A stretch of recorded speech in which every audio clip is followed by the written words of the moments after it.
Hello my friends, I'm Rich Larson and I'm the IRC Tire Guy. Today I've got my top 10 tricks for technical terrain.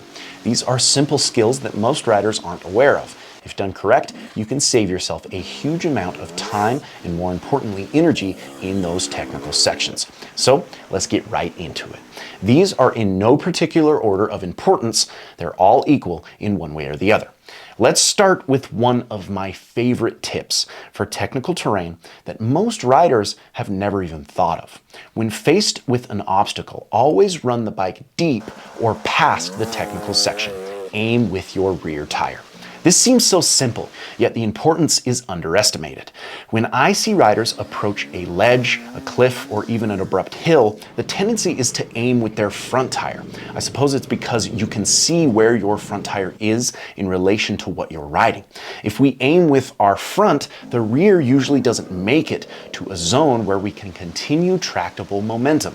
I see riders let off or completely pull in their clutch when their front tire is up, rather than running the bike deep past the obstacle, then fighting, spinning, and lifting their tires to push their machine up to where they need to be. A simple way to remember this is it's easy to lose elevation and hard to gain it. Go past or above the switchback or flat spot and reset where we have the highest likelihood of regaining momentum. Which brings me to my next trick for technical terrain: search for flat spots. Momentum is key in technical situations. Finding that momentum is usually the biggest challenge. Any flat spot in technical terrain can be used to find straight, tractable momentum. Simply put, it's much harder to find momentum when on an incline or uneven angle. Finding those flat areas where the machine can gain a quick burst of momentum to hopefully conquer whatever section you are struggling with is key. Now, something I always do after I find my flat spot is clear my run-in. This is probably my biggest pet peeve when watching other riders tackle technical terrain.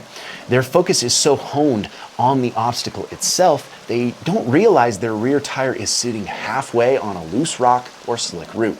Even being crooked in a rut immediately puts us at a disadvantage before we even move. As soon as the power is delivered, the rear tire will fall into a resting position. Often, I'll use a quick slip in and out of the clutch and a slight burst of power to break traction, allowing my rear tire to settle first before I tackle the obstacle. You can also use this quick slip of clutch to kick away rocks that will unsettle your approach of the obstacle. These are the type of advantages the best riders can find immediately. Notice how those top guys are always looking below them or rolling back and forth to find their highest advantage. It's key, especially when the nerves are high and we're rushing through sections. Now, continuing the talk about finding those advantages in flat spots and a clean run-in, we can also find additional momentum by using stable obstacles as an advantage. What I'm talking about here is using gravity to your advantage. However slight, if I'm setting up for an obstacle with very little run-in, I always look for additional momentum that can be created by gravity. This can be provided by, again, a stable rock, ledge, log, or even a hole dug by your rear tire. Setting the bike onto one of these obstacles can actually provide an additional slight downhill momentum and traction as we roll off and away from whatever we are using. This is such a useful technique for finding that quick burst of speed for those tough, close quarter situations. Which brings me to my next two tips. Often, the main line isn't the right line, and the high line, which is usually less traveled, is better. There's a reason the main line isn't the right line. Plain and simple, the majority of riders taking the main line probably aren't sound with their fundamentals. Usually these lines are deep, blown out, and perfect to get you wedged in. Often the best line is counterintuitive. Greener riders tend to aim for gaps and ruts because they seem more comfortable. Maybe it's because they stay closer to the ground due to their fear of falling. I don't know. Those lines are usually more prone to high centering or wedging your bike, getting you stuck. Which brings me to the added tip of taking the high line. The high line keeps your frame, swing arm, linkage, rotors, sprockets, and anything else hanging below axle level away from the ground. Squeezing your bike between rocks or through the ruts wastes energy and tends to hurt the bike itself. Riding over a rock rather than in between two is often a better approach. Again, especially if those rocks are taller or those ruts are deeper than the axle of your bike. Now, as the terrain gets technical, of course, dabbing with your feet becomes unavoidable. But something I don't see riders practice enough is maintaining weight on the peg through the foot that isn't dabbing. I always say dab for a correction in balance and nothing more. Often, I see riders dab and completely de-weight their opposite foot off the peg. Learning to dance on those pegs while always trying to maintain pressure on one or the other will pay dividends, especially in slick situations.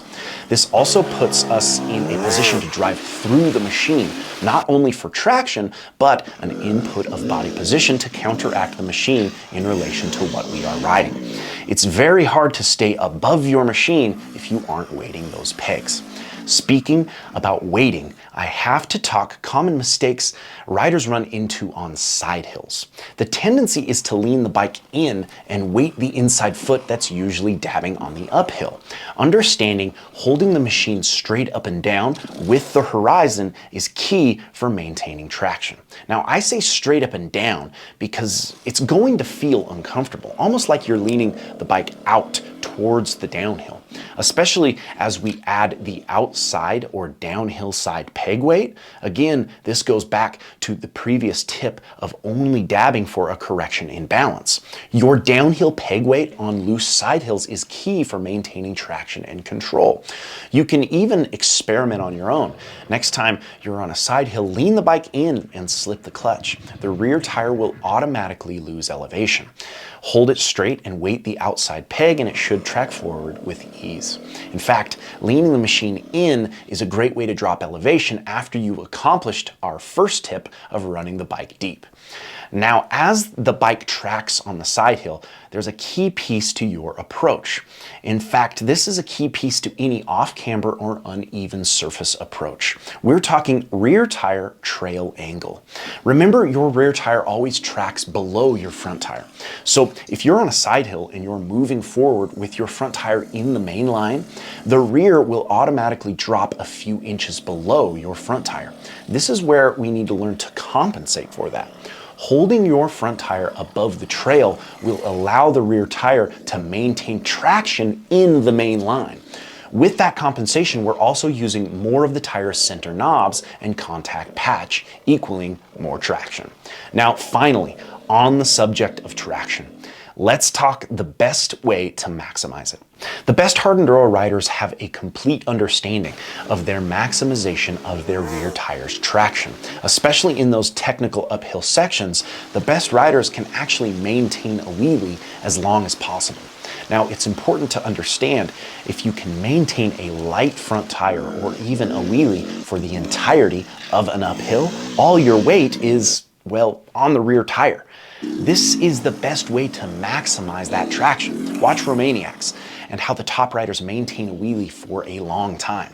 Of course, this takes an extreme practice of fundamental clutch control. That steady throttle and fine slip of the clutch in the friction zone is similar to some of the basic practices we've shown here in the past. Practice your fundamentals. Now that we're at the end of the episode, and most don't stick around, I have to add a little piece of information for those of you who have.